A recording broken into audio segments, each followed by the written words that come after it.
All right. Hi. Today is Tuesday, but I didn't work yesterday, the 25th of January, Monday. So I'm doing the vlog of the Sunday, the 24th, and about today. So yeah, yesterday, usually I try to take at least a day off, but yesterday just happened to be um, my wife and I anniversary, plus my dog, our dog birthday as well. So it just happened to be on the same day. Also, it snowed in Las Vegas, so that's something doesn't happen often. It snowed on the strip like 2 years ago.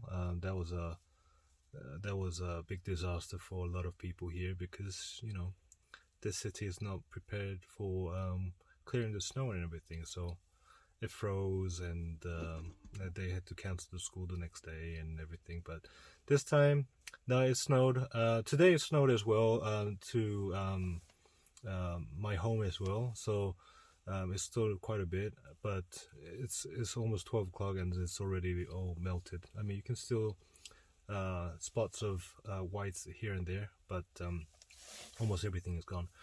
But to vlog about the 24th of January on Sunday, that was a good day.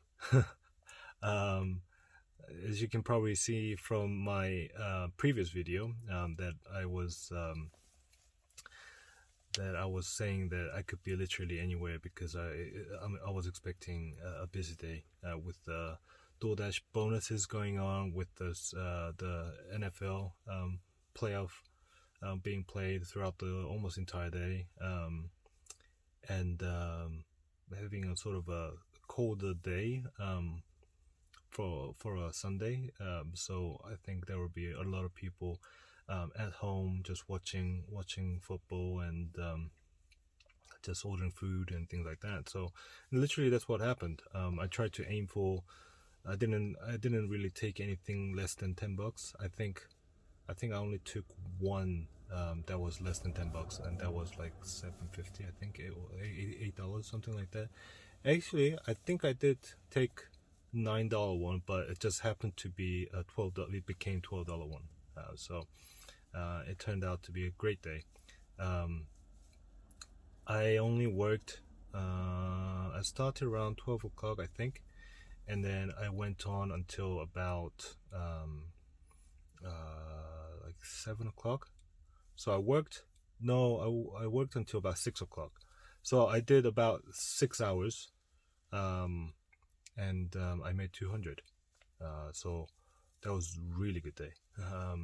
So what happened was it doesn't happen often, but what was great about that day was there were so many requests, so I could really choose which one to do and which one not to do, and um, the last three rides, all on Uber Eats, and all three of them all three combined became 120.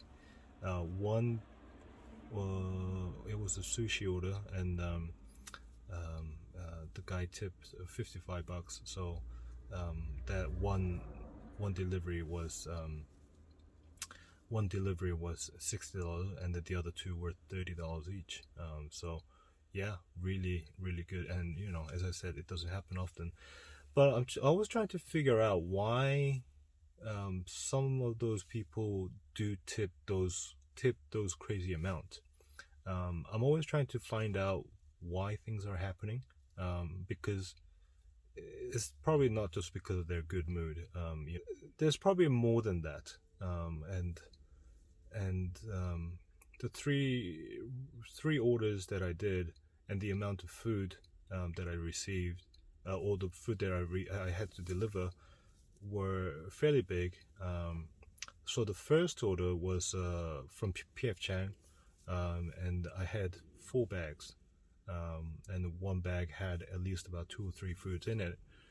So even though I don't know what the price range is for that restaurant, with the amount of food I delivered, at least about 10 dishes, maybe including some of the rice and some of the side dishes. Probably 8 to 10 dishes. Let's say if it is about $10 each, that's over $100.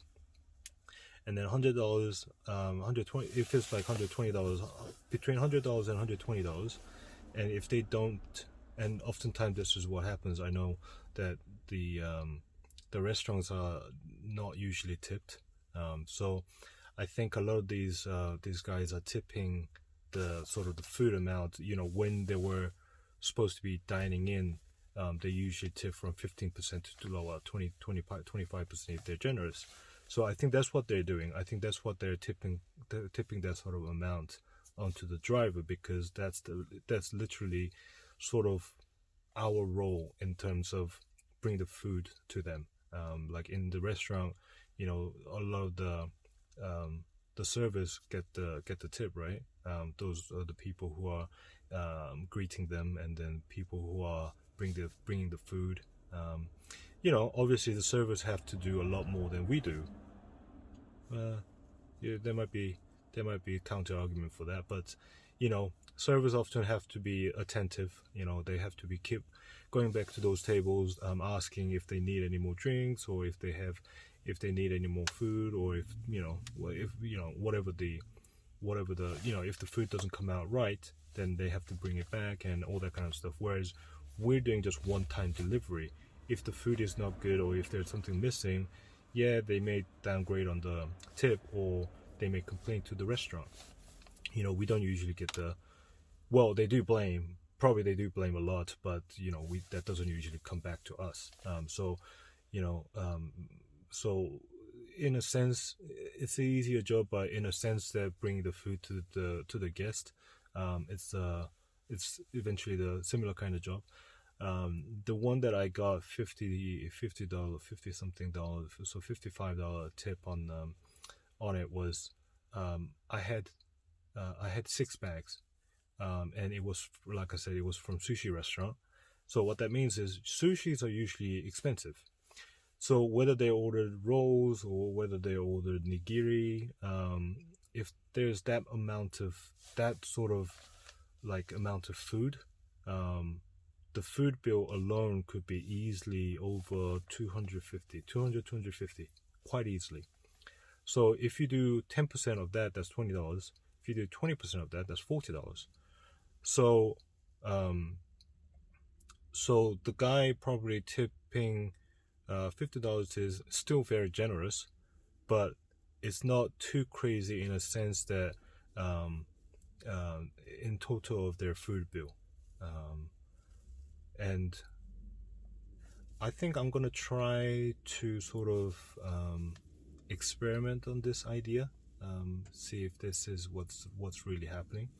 Of course, it's not always that case. I mean, most people are, they think independently from the food, from the restaurant services to our services. So it's not going to be very consistent sort of measure of experiment, I guess, but still worth a try, because all the big tips that I received are all from sushi restaurants.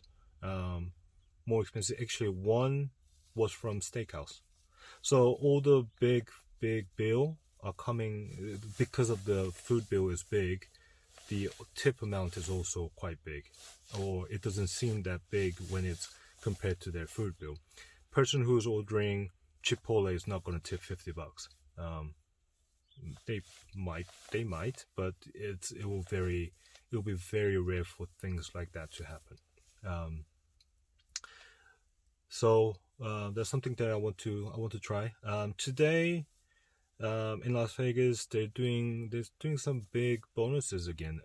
In one situation, like, because there's a sort of a running bonuses plus add-on bonuses for a certain time.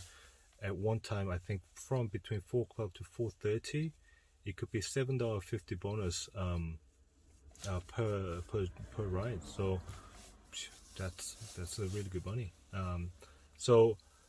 But at the same time, again, with this, I'm trying to think why this is happening.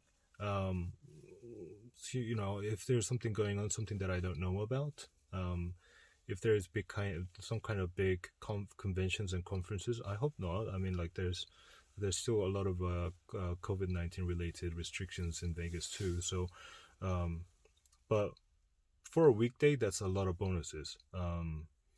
And I'm trying to think why they might be.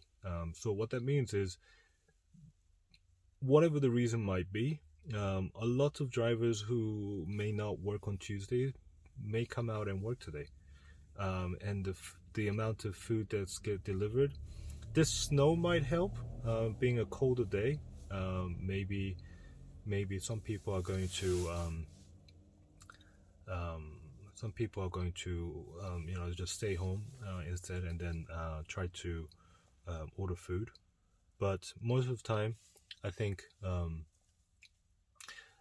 still weekdays is going to be slower than the weekend. If there are fewer deliveries but there are more drivers on the road, that means it's going to be harder to catch deliveries. So today, my strategy is pretty much grinding. On Sundays and weekends, if I can really pick and choose, only the deliveries that's over $10. Today, I think I would have to accept any delivery that's probably if it's $6 or more, and just try to work a lot. I think that's the only way that I could make $20 an hour, hopefully.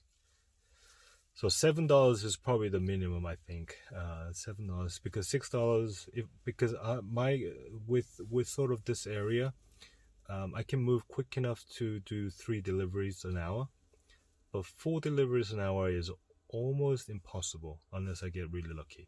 So if I want to make $20 an hour, I need to do at least a $7 one in order to make $21. That's the bare minimum. I hope it's going to be more than that, but I think today is going to be a little bit frustrating, sort of slow day that I just have to. But knowing that and having that sort of lower expectation, it's going to put myself in a better situation where I can be positive about things that are a little bit, that can be a little bit frustrating in other times. So hopefully that's what's going to happen. And yeah, hope you guys are enjoying these vlogs. And I may have mentioned about the vertical situations. It's often time that you might be listening to this in the car, and having to switch from landscape to vertical mode when you're accepting requests and things like that, can be quite annoying. So that's why I'm recording everything in a vertical mode. But when it comes down to the actual strategy talks, in terms of actual comparison videos and the actual breakdowns of something that I have to show more on the screens, then I'm gonna go landscape mode, because there's something that you can't just be listening to. It's probably something that you would have to actually watch it with listening to it. So those are coming. Just been busy with family events, with anniversary and all that kind of stuff. So hopefully I'll get to those fairly soon. But it's been fun. I mean, it's the fact that I can actually vlog, and that I can look back on how my day was and how I can reflect on to better day tomorrow, has been very helpful. So I think with a combination of doing Uber Eats and doing the vlog at the same time, last week I was able to manage to do $1,200, and that's the most I've made in doing deliveries. So I worked 6 days last week, and then did $1,200. Was Saturday only working 6 hours, Sunday only working 6 hours too. That was a big week, and I mean, if I can keep doing something like that, that would be the best. You can always push it for a little bit more, and if I can make a little bit more, and if I can work 5 days instead of 6 days and do saying $1,200, that would be great, because it will give me a little bit more time doing my other jobs and things like that. So, but still, I'm very grateful for what I'm doing right now. So, in such a tough time, such an economic downtime for a lot of people, I'm glad that I have this, at least. So just looking forward to today, and yeah, time to work, I guess. Hope you guys make a lot of money. Be safe. See you tomorrow.